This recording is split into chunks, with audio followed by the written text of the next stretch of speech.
Muy buenas noches, amados hermanos, que nuestro Dios Todopoderoso nos bendiga, que bendiga a todos aquellos amigos y hermanos que se conectan también posteriormente al canal en YouTube para poder también participar con nosotros, aunque sea post sesión, en estas lecciones que buscamos edifiquen y que buscamos también ayuden a abrir los ojos de aquellos que han estado durante un tiempo entendiendo que algo es la verdad y le han entregado sus vidas a esta organización, a esta doctrina, pero que al compararla, lo que han aprendido con la Biblia, con los hechos, con la realidad, pues probablemente tengan que descubrir que no era como pensaban, pero pues Dios en su providencia ha permitido que tengamos este espacio y este medio para ayudarles. Y lo que se busca es que puedan conocer la verdad y ser libres. Recuerde siempre que al final del video está nuestro correo electrónico para que puedan contactarnos en caso de que usted requiera mayor explicación, en caso de que usted quiera saber qué debe hacer para ser salvo, para ser parte de la iglesia del Señor, pues nos puede escribir y con muchísimo gusto le contactamos. Estamos transmitiendo esta sesión desde Panamá, pero en cualquier lugar del mundo que usted se encuentre, pues podemos referirle también con alguna iglesia de Cristo y algún ministro de la iglesia del Señor que también le pueda atender personalmente en la región donde usted vive. También muy agradecido porque cada vez tenemos más visitas, tenemos comentarios y hoy vamos a hablar algo también respecto a lo que se ha dicho en los comentarios porque tiene mucho que ver con la lección de esta noche en nuestro curso Algunos cultos modernos, sectas, movimientos y religiones mundiales. Específicamente estamos en nuestra sección número 3 que trata acerca de la Iglesia de Jesucristo de los Santos de los Últimos Días, o como le conocemos comúnmente, los mormones. Y este día vamos a abordar ya nuestra lección número 11, que lleva por título La doctrina mormona acerca de Dios versus la doctrina bíblica respecto al mismo tema, es decir, acerca de Dios. Inevitablemente, cuando el hombre crea su propio sistema religioso, deja de lado la verdad acerca de Dios. Ningún sistema de doctrina religiosa inventado por el hombre puede existir sin pervertir la naturaleza de Dios, sin limitar a Dios de alguna manera. El mormonismo no es una excepción.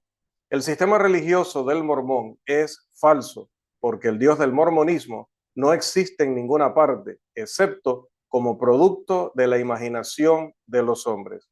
Y vamos a comprobar esto, como siempre, presentando todas las pruebas debidas, detenida y reflexivamente. Vamos a nuestro primer punto. Hablemos de la perspectiva bíblica acerca de Dios. La naturaleza de Dios nos ha sido revelada. La Biblia enseña que hay un solo Dios. Por ejemplo, en textos como Primera de Timoteo 2:5 y Efesios 4:6 nos dicen que hay un solo Dios o hay un Dios. Si vamos a Primera de Corintios capítulo 8 versículo 6, encontramos que para nosotros, dice el apóstol, sin embargo, solo hay un Dios, el Padre. Es un Dios en naturaleza, sin embargo, hay tres personalidades en esta naturaleza divina.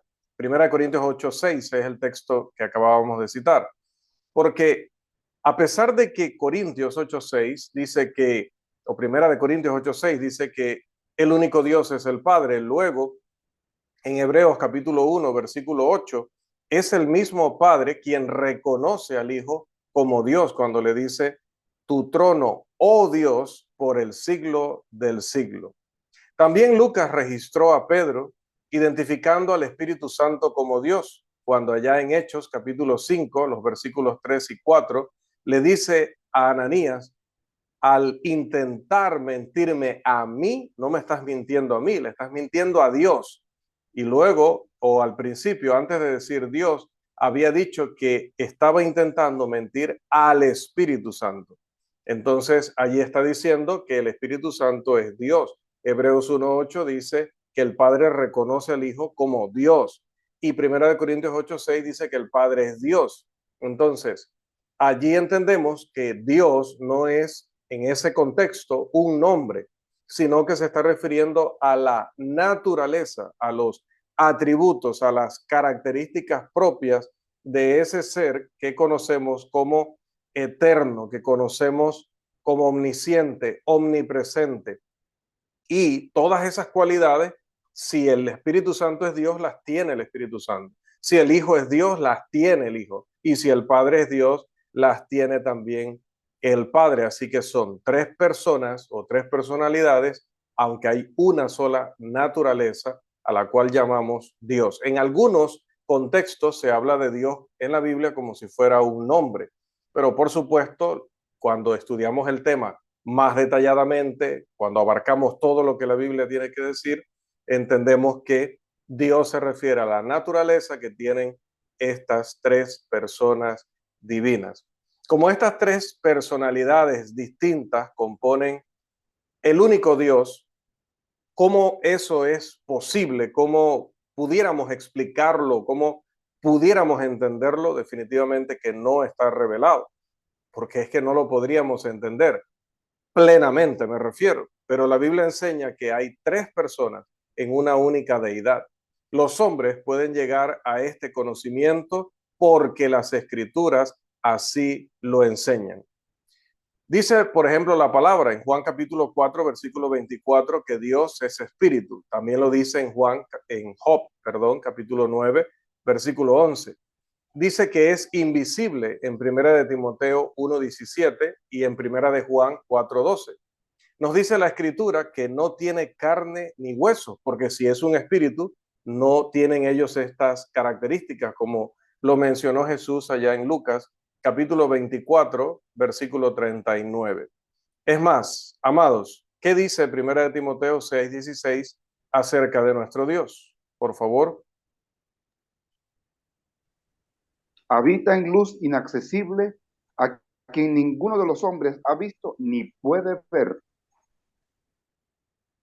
Ok, dice, habita en luz inaccesible y nadie lo puede ver. No tiene carne ni huesos, no es como nosotros. Otra vez nos está hablando de que es inaccesible, de que no podemos como seres humanos verle directamente. También la escritura dice que Dios es inmutable, inalterable, es decir, nunca cambia. En textos como Malaquías 3:6 y Hebreos capítulo 6, versículos 17 y 18. No es progresivo nuestro Dios en su naturaleza, ya que no hay variación ni hay sombra de cambio en él, como también dice Santiago 1:17 y el Salmo 102, los versos 26 y 27. Dios es omnisciente también, es decir, conoce todo, sin límites en su conocimiento, como dice Primera de Samuel 2:3, el Salmo 147, verso 5, y Job capítulo 9, los versículos o versos 13 y 14. Él declara en Isaías 49, 9 y 10, ¿qué cosas acerca de Dios, hermanos? Por favor.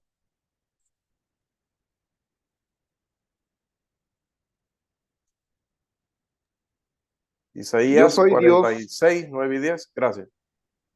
yo soy Dios y no hay otro Dios, y nada hay semejante a mí, que anuncio lo por venir desde el principio y desde la antigüedad lo que aún no era hecho.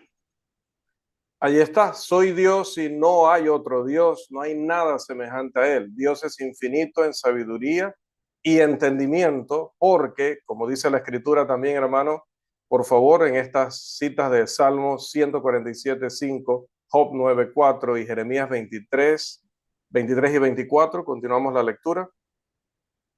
Grande es el Señor nuestro y de mucho poder, y su entendimiento es infinito. ¿Soy yo Dios, perdón, soy yo Dios de cerca solamente? Dice Jehová, y no Dios desde muy lejos.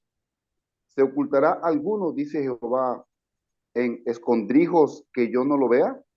¿No lleno yo, dice Jehová, el cielo y la tierra? ¿Qué nos dice este pasaje? Que Dios es omnipresente, es decir, que Él está presente en todas partes. También la Escritura nos enseña que Dios es omnipotente o que Él es todopoderoso, como le dijo Abraham allá en Génesis 17:1, o como oró el profeta Jeremías. Hermano, por favor, Jeremías 32:17.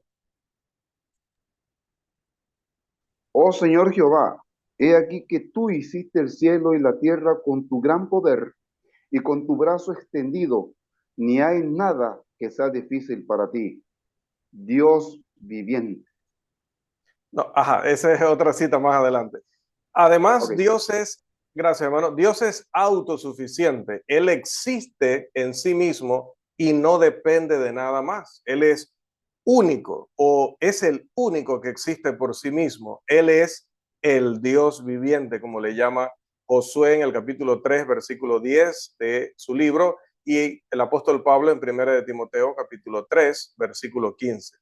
Preguntar quién hizo a Dios es no comprender la naturaleza misma de Dios, porque la existencia es su naturaleza.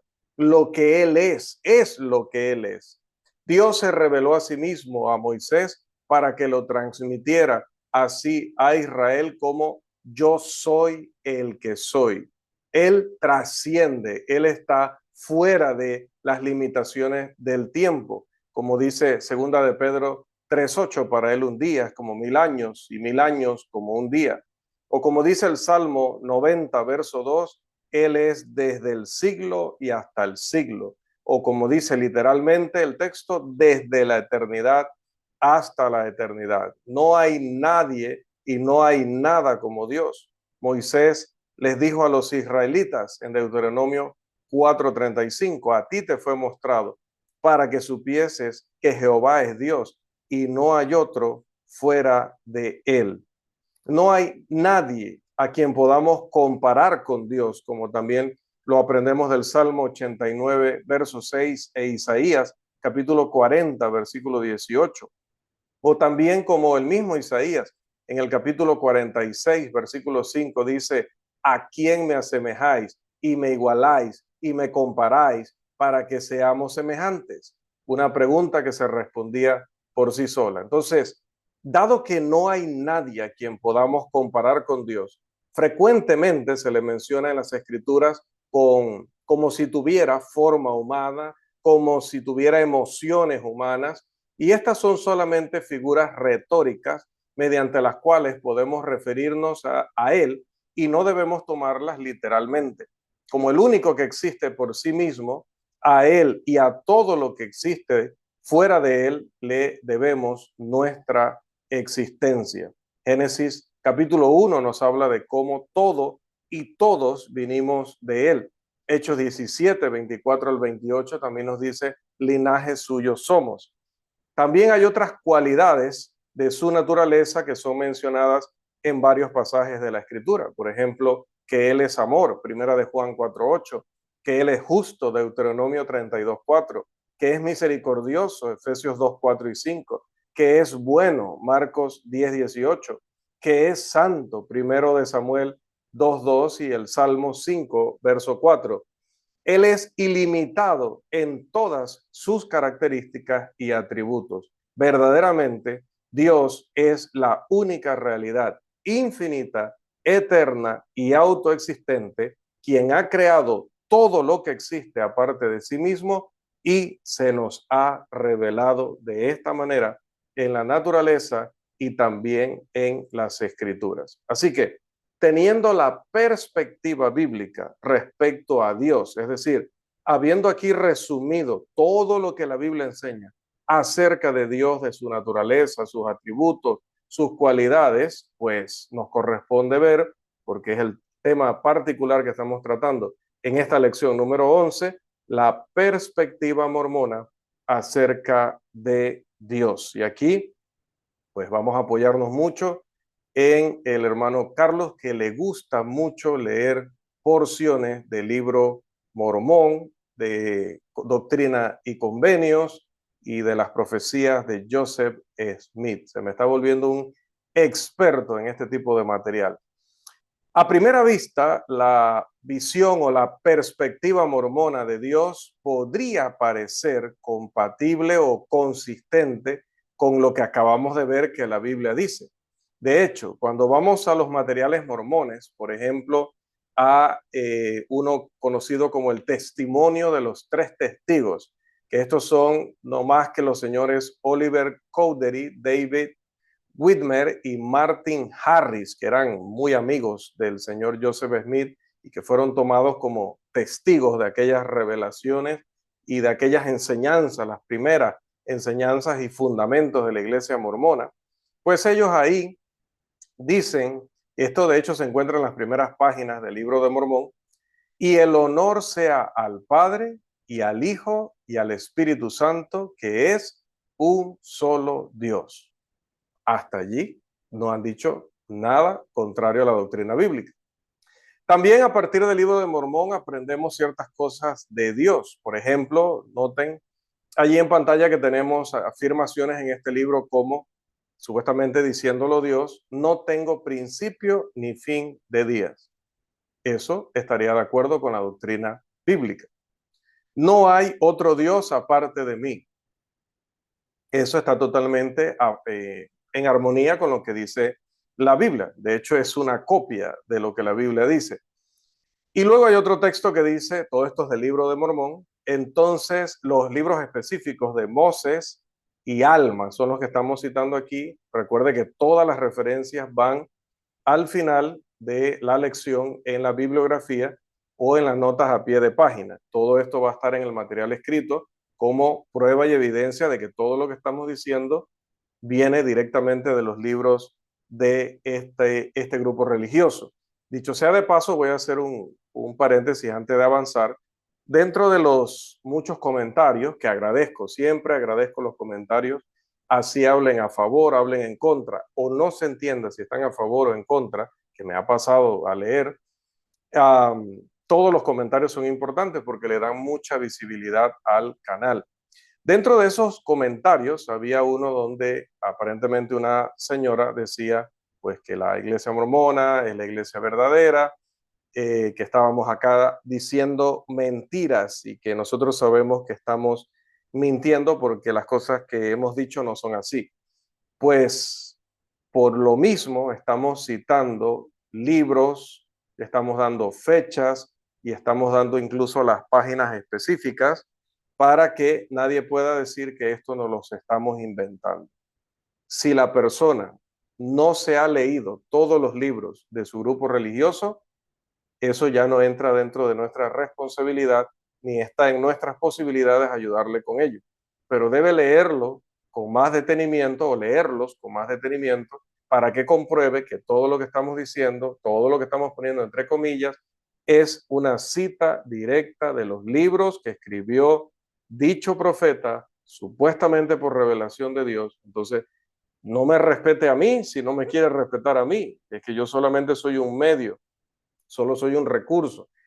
No me tiene que respetar ni venerar a mí, pero si usted cree, respeta y venera al profeta Joseph Smith y aquellos apóstoles y líderes de la iglesia mormona, entonces respete lo que ellos mismos dijeron o sosténgalo. Todas las personas que han estado de parte de la iglesia de los mormones comentando, a todos le he hecho la misma pregunta. ¿Adán se convirtió en un dios? ¿El hombre se puede convertir en dios? ¿Podemos tener muchas mujeres? Y ninguno me está contestando, solamente están criticando, solamente están atacando, pero ninguno está respondiendo a las preguntas que le estamos haciendo. Se sabe que Joseph Smith, eso es irrefutable, innegable, imposible de refutar o de contradecir, tuvo muchísimas mujeres. Tenemos los nombres, tenemos los apellidos, tenemos las fechas en las cuales se casó y todo eso está sumamente bien documentado. Que él creía que eso era correcto, está escrito en esos libros que él llamó profecía y que creen como profecía aquellos que pertenecen a esta iglesia, entre comillas. Entonces, no pueden acusarnos seriamente de mentir. No estamos mintiendo, estamos citando lo que dicen estos libros y luego comparándolo con lo que dice la Biblia. Eso sí estamos haciendo. Dicho sea de paso, otro de los comentarios, si no el mismo, decía que sí creen en la Biblia, pero creen en la Biblia hasta donde esté bien traducida. Lo primero es que yo nunca he dicho que no creen en la Biblia. Eso yo nunca lo he dicho. Yo he dicho aquí que hay cosas de la Biblia que ellos contradicen con sus escritos. Entonces, no es lo mismo decir que no creen en la Biblia a decir que ellos se contradicen con la Biblia. Segundo, respecto a que no está bien traducida, le pregunté a la persona, ¿me puede presentar ejemplos, pruebas de dónde es que la Biblia no está bien traducida? ¿Qué pruebas me tendrían que presentar? O no a mí, ¿qué pruebas tendrían que presentarle a la audiencia?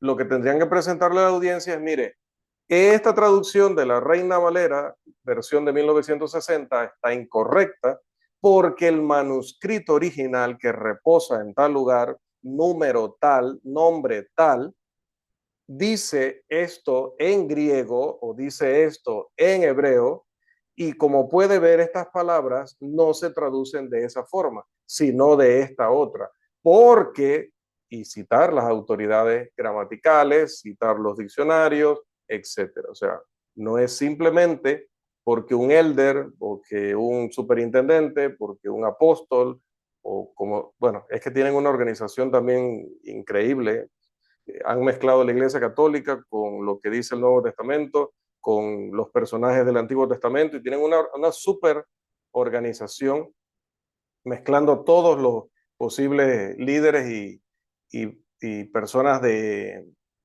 un lugar destacado en la Escritura. Pero bueno, quien sea que les haya enseñado, usted está repitiendo, porque si no estuviera repitiendo, tendría la evidencia a mano para comentarla inmediatamente, pero no lo ha hecho. Pero igual, vamos a seguir esperando, porque nuestro objetivo no es simplemente polemizar por polemizar, nuestro objetivo no es competir a ver quién es más intelectual, nuestro objetivo no es demostrar que yo le gané a usted y que usted perdió, porque aquí el ganar y perder es tan grave como perder nuestra propia alma. Más bien aquí, ganar el argumento es ganar la salvación, no ganar la salvación. Voy a corregir esa frase porque no la estoy usando literalmente. Ganar el argumento es poder obtener la salvación. Es decir, si estamos en lo correcto y estamos hablando la verdad, es la verdad la que nos puede traer salvación. Pero si nosotros perdemos el argumento, no solamente perdemos el argumento, es que perdemos nuestras almas también, porque la mentira no nos puede salvar por mucho que nos guste y por muchos años que hayamos estado siguiéndola. Entonces, de esto se trata, no de competir, no de ofendernos ni de insultarnos, no de ver quién es más inteligente o quién sabe más. Jamás. El objetivo es que usted vea la verdad, pero sea honesto y sea honesta. Estamos citando estos libros literalmente, estamos poniendo entre comillas para que se sepa que los estamos citando y luego estamos analizando eso. Así que no hay mentira en todo lo que estamos afirmando que creen los mormones. Vamos a continuar. A ver, sigue diciendo el libro Mormón, no tengo principio ni fin de días, ya lo habíamos leído, no hay otro Dios aparte de mí, ya lo habíamos leído. Y luego citando, dice, entonces Serrón dijo, ¿hay más de un Dios? Y él respondió, no. Otro pasaje del libro Mormón dice, Él es ese gran espíritu y creó todas las cosas, tanto en el cielo como en la tierra. Otra vez, todos estos pasajes de los libros mormones no dicen nada contrario a lo que la Biblia enseña. Luego, soy el mismo ayer, hoy y siempre. Tampoco contradice. Otro, porque sé que Dios no es un Dios parcial ni un ser cambiante, sino que es inmutable desde toda la eternidad hasta toda la eternidad. Tampoco contradice la Biblia eso.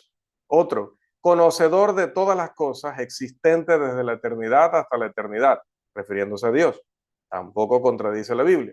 De hecho, en Doctrina y Convenios nos dice, desde la eternidad hasta la eternidad, Él es el mismo. Mire, todo esto que hemos citado está en armonía con la Biblia, es decir, no contradice, más bien la Biblia está de acuerdo o la Biblia concuerda o estos libros concuerdan con lo que la Biblia enseña. Sin embargo, no nos dejemos engañar pensando que la doctrina mormona acerca de Dios armoniza con la doctrina bíblica. Estos pasajes no representan con precisión la perspectiva o la visión mormona de Dios y cualquier referencia a ellos solo enmascara sus verdaderas opiniones. Y aquí hemos venido a presentar la verdad. Vamos a citar directamente de las fuentes que ya hemos mencionado para que vean que, de hecho, aquí estaban las otras citas. Voy a dar unos segundos allí por si la persona quiere tomar una foto, si quiere hacer una captura con el teléfono, pues allí está. Me refiero a los visitantes, ¿verdad? Que posteriormente vengan a estudiar el tema. Vamos a ir directamente a otras partes de los libros que utilizan los mormones como libros inspirados para ver lo que ellos realmente o totalmente creen acerca de Dios y por ende del hombre. En primer lugar, ellos creen que Dios es un hombre exaltado, es decir, que fue hombre y luego se le exaltó a ese nivel que tiene ahora de ser Dios. Según ellos, Dios no fue Dios siempre. Primero fue hombre y luego se convirtió en Dios. En la conferencia de abril de 1844 de la Iglesia Mormona, en un sermón conocido como el discurso del rey Follett, Joseph Smith expresó sus puntos de vista sobre Dios y nuestro hermano Irving, no, si tiene acceso sin problemas al micrófono, nos puede compartir la primera parte y la segunda parte la vamos a asignar a nuestro hermano Carlos. Hermano Irving, por favor, si está disponible. Dios mismo alguna vez fue como nosotros, somos ahora, y es un hombre exaltado, y está sentado en los cielos allá en lo alto. Ese, ese es el gran secreto. Si el velo se rasgara hoy, y el gran Dios, quien sostiene a este mundo en su órbita y lo sostiene todo con su poder, se hiciera visible, digo, si lo vieran hoy, lo verían como a un hombre en forma, como ustedes mismos en todo su aspecto personal, imagen y forma misma de un hombre. Porque Adán fue creado en la misma manera, imagen y semejanza de Dios, y recibió instrucción de él, y caminó, habló y conversó con él, como un hombre como un hombre habla y conversa con otro. Imagínense, más claro no puede cantar un gallo, dicen por allí. Nuestro hermano Carlos Concepción, lee la segunda parte, por favor. Para entender el tema de los muertos y consolar a aquellos que se lamentan por la pérdida de sus seres queridos, es necesario que entendamos el carácter y la naturaleza de Dios y cómo llegó a ser así. Porque voy a decirles cómo llegó a ser Dios. Hemos imaginado y supuesto que Dios fue Dios desde toda la eternidad. Refutaré esa idea y quitaré el velo para que lo vean.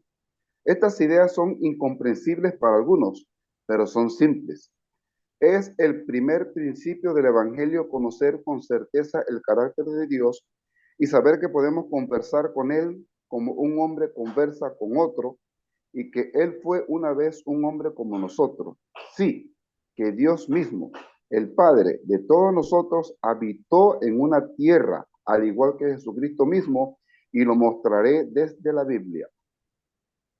Entonces, ¿son mentiras? Aquí estamos citando precisamente el escrito Enseñanzas del profeta Joseph Smith, que fueron compiladas por Joseph Fielding Smith en 1900, en la última edición de 1977, las páginas 345 y 346. Esto no es invento, esto lo dicen ellos.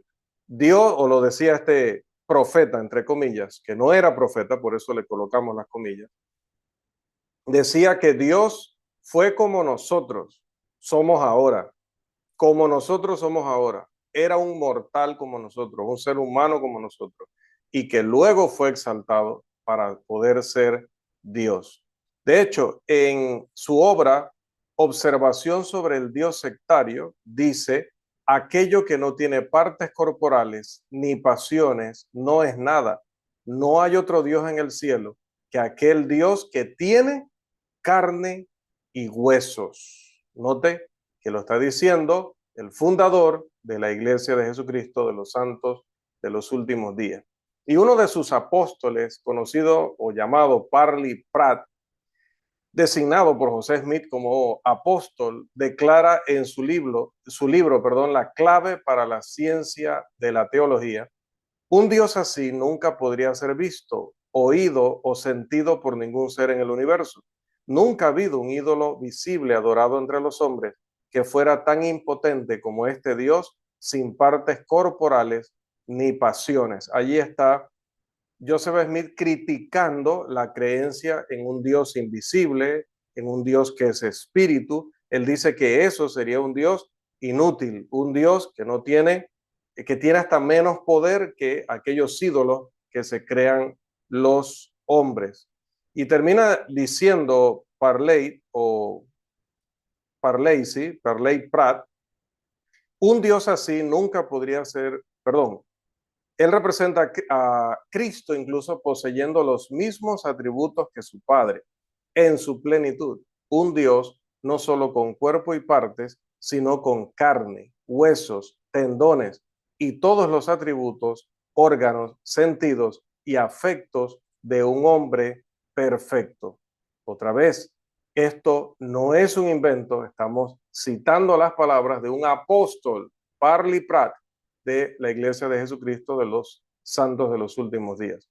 En cuanto a nuestra comprensión de Dios, este mismo apóstol mormón sostenía que aquello que podamos conocer y comprender o expresar de Él debería estar despojado de todo misterio y ser tan claramente concebido, expresado y transmitido como cualquier otro elemento de verdad o de ciencia. En los artículos de fe, escribe este apóstol: a partir de la evidencia ya presentada, está claro que el Padre es un ser personal que posee una forma definida, con partes corporales y pasiones espirituales. Aquí pasiones se utiliza en el sentido de emociones.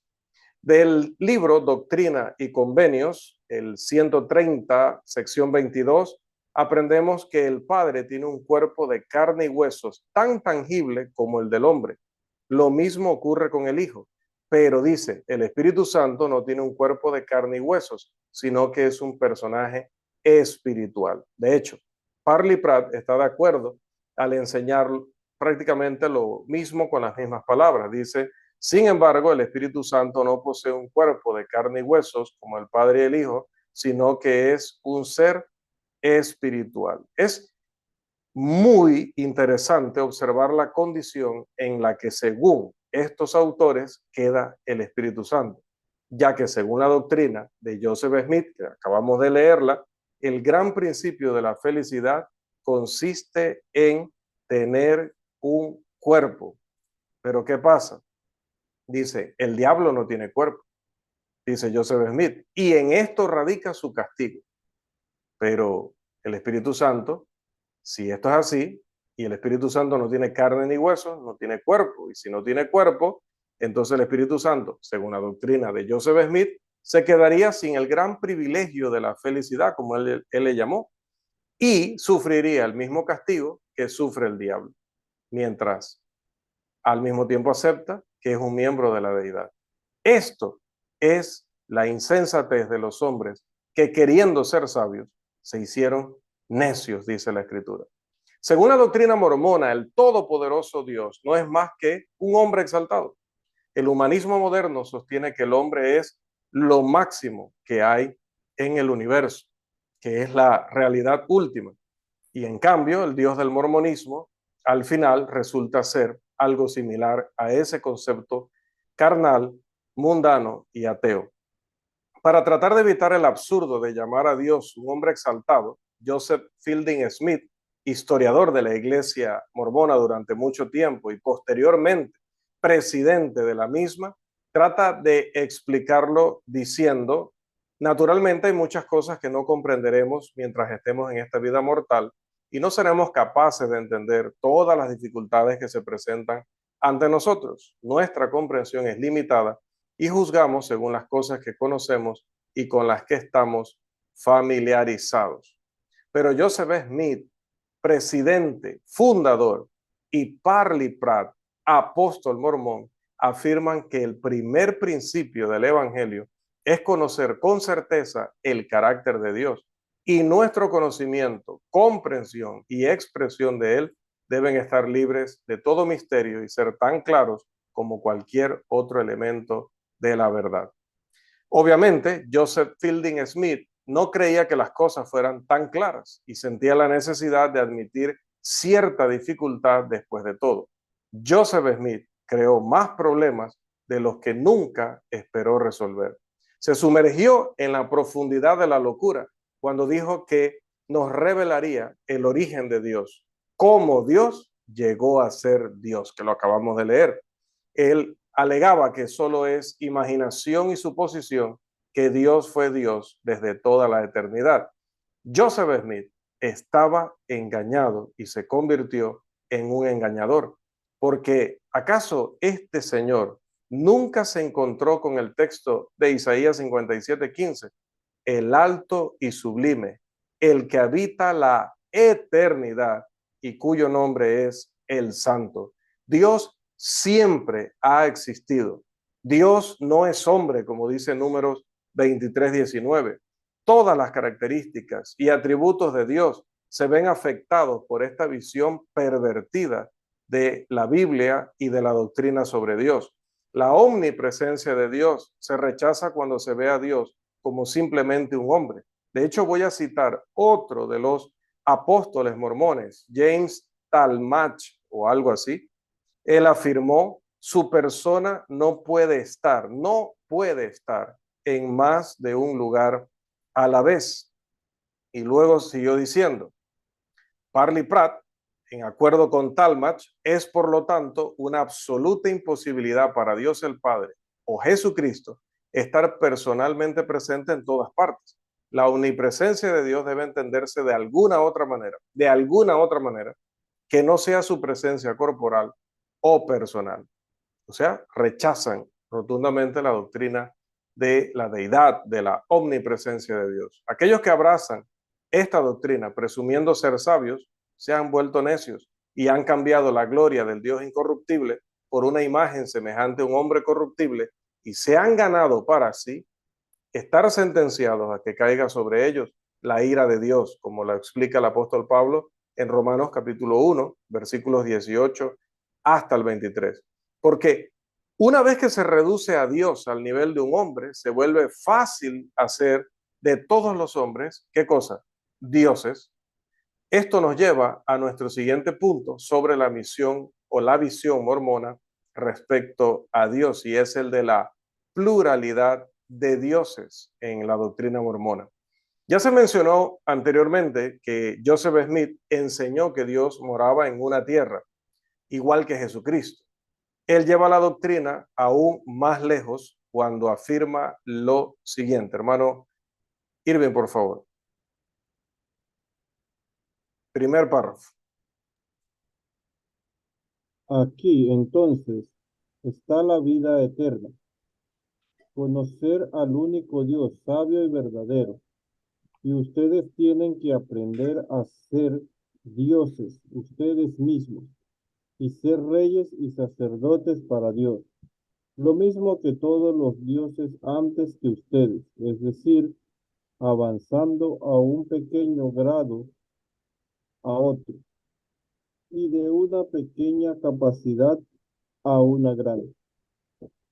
No le podía asignar este párrafo a mi hermano Carlos porque podía pasar algo grave. Doctrina y Convenios, 132, sección 19 y 20, nos muestra supuestamente cómo los hombres pueden llegar a ser dioses. Y el versículo 37 de hecho dice que Abraham, Isaac y Jacob se convirtieron en dioses. Y vuelvo a citar al apóstol, entre comillas, James Talmage, quien nos informa, en su condición mortal, el hombre es un Dios en embrión. Todos los hombres. Joseph Fielding Smith explica Joseph Smith enseñó una pluralidad de dioses y que el hombre, al obedecer los mandamientos de Dios y cumplir toda la ley, eventualmente alcanzará el poder y la exaltación por los cuales también se convertirá en un Dios, refiriéndose a todo ser humano. Pueden escribir sobre ello desde ahora hasta el fin de los tiempos, pero eso no cambiará el hecho de que, como ya hemos visto, la Biblia enseña que solo hay un Dios. Él es santo, Isaías 40:25. Joseph Smith profundiza aún más en su perspectiva de Dios y su lugar en el mundo cuando escribe lo siguiente en Enseñanzas del Profeta Smith. Y citamos la página 354 en este párrafo, 373 y 353. Vamos a leerla con nuestro hermano Carlos Concepción, por favor. Los primeros principios del hombre son coexistentes con Dios. Dios mismo, al darse cuenta de que estaba rodeado de espíritus y gloria, y al ser más inteligente, decidió establecer leyes para que los demás pudieran tener el privilegio de avanzar como él. ¿Dónde ha decidido un hijo ser padre? Sin padre. ¿Dónde ha habido un hijo sin padre? ¿Y dónde ha habido un padre sin haber sido primero un hijo? ¿Cuándo ha surgido un árbol o cualquier otra cosa sin un progenitor? Y todo ocurre de esta manera. Por lo tanto, si Jesús tuvo un padre, no podemos creer que él también tuvo un padre. Desprecio la idea de que nos asuste hasta la muerte tal doctrina, porque la Biblia está llena de ella. Dios nunca tuvo el poder de crear el espíritu del hombre en absoluto. La mente o la inteligencia que posee el hombre es coeterna con Dios mismo. Decimos que Dios mismo es un ser autosuficiente. ¿Quién te lo dijo? Es lo suficientemente correcto, pero ¿cómo llegó eso a sus mentes? ¿Quién te dijo que el hombre no existía de la misma manera sobre los mismos principios? El hombre existe sobre los mismos principios. O sea, el hombre es idéntico a Dios e incluso dice Joseph Smith que Dios no pudo haber creado el espíritu del hombre, sino que el espíritu del hombre ha existido desde la eternidad, al igual que ese ser que no era Dios, pero que ahora llegó a ser Dios. Además, Joseph Smith explica su visión de la creación, afirmando, como vemos en pantalla, que Dios tenía materiales para organizar el mundo a partir del caos, de la materia caótica, que es un elemento o el elemento, y en la cual mora toda la gloria. El elemento tiene existencia desde siempre, citando a Joseph Smith. En estas declaraciones se demuestra o se muestra un completo desprecio por la palabra de Dios, porque por medio de la Biblia aprendemos que Dios no progresa ni avanza, sino que es inmutable, inalterable, como se mencionó anteriormente. De hecho, el mismo pasaje que nos enseña que Dios no es hombre, también nos dice que Dios no tiene un padre, porque Números 23:19 dice, Dios no es hombre para que mienta, ni hijo de hombre para que se arrepienta. Él existe en sí mismo y no depende de nada ni de nadie más. En otras palabras, Él es autosuficiente. Dios no es simplemente la causa de los cambios en la naturaleza, como la reorganización de materiales, espíritus e inteligencia, sino que es la causa misma de la naturaleza. Él otorga existencia tanto a lo material como a lo espiritual, a todas las cosas excepto a sí mismo, como aprendemos en Génesis 1:1 y en Hebreos capítulo 12, versículo 9. Es una contradicción lógica afirmar que Dios es autosuficiente y al mismo tiempo afirmar que el hombre, la inteligencia y los elementos también son autosuficientes. Sin embargo, Joseph Smith lo hizo, aunque la Biblia afirma claramente que no hay nadie más aparte de Dios como Dios. Joseph Smith incluso llegó tan lejos como para afirmar que es en la materia caótica o los elementos, como él le llama, donde mora toda la gloria. Verdaderamente, tenía más consideración por la creación física, por la criatura, que por el creador. Pablo dice acerca de Dios: a él sea la gloria por los siglos de los siglos, en Romanos capítulo 11, versículo 36. En conclusión, amados, en el libro de Mormón, citando Éter 3, sección 16 al 20, se deja de lado la omnisciencia de Dios.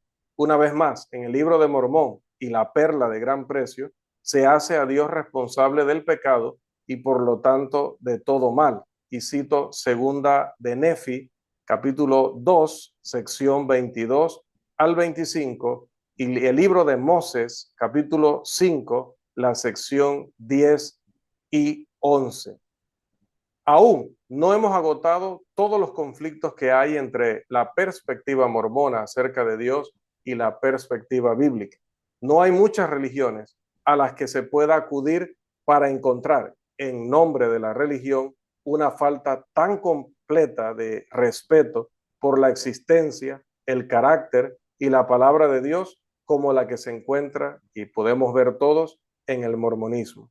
Que todos aquellos que lo abracen actualmente, que estén involucrados en él, se arrepientan y se vuelvan al evangelio, al verdadero y único evangelio de nuestro Señor y Salvador Jesucristo, que ha dado a conocer a todas las naciones para la obediencia a la verdad y la salvación de sus almas, porque abrazar el mormonismo es rechazar a Dios, es insultar a Dios, es rechazar su palabra y es insultar su palabra, sustituyéndola simplemente por doctrinas de hombres, y nadie podrá presentarse ante Dios a dar cuentas sobre cualquier otro libro o cualquier otra fuente de conocimiento que no sea el Evangelio de Jesucristo, que no sea la revelación de las Sagradas Escrituras. Dice Jesús: el que me rechace y no recibe mis palabras tiene quien le juzgue.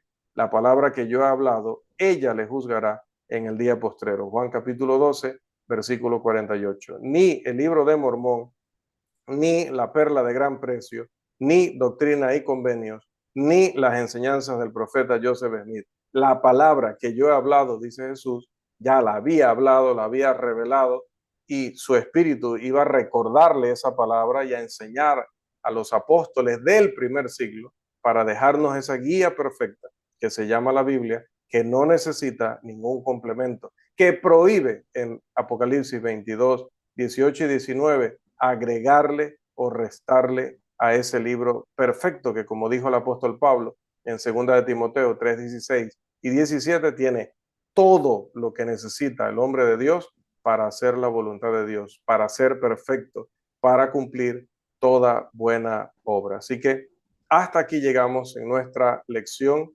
número 11, y con esta lección cerramos la sección número 3, que trata acerca del mormonismo. Y si Dios nos da vida, salud y oportunidad, a partir de la próxima semana estaríamos entrando ya a la cuarta sección de nuestro curso, donde vamos a estudiar adventismo para la próxima semana. Que el Señor les bendiga ricamente.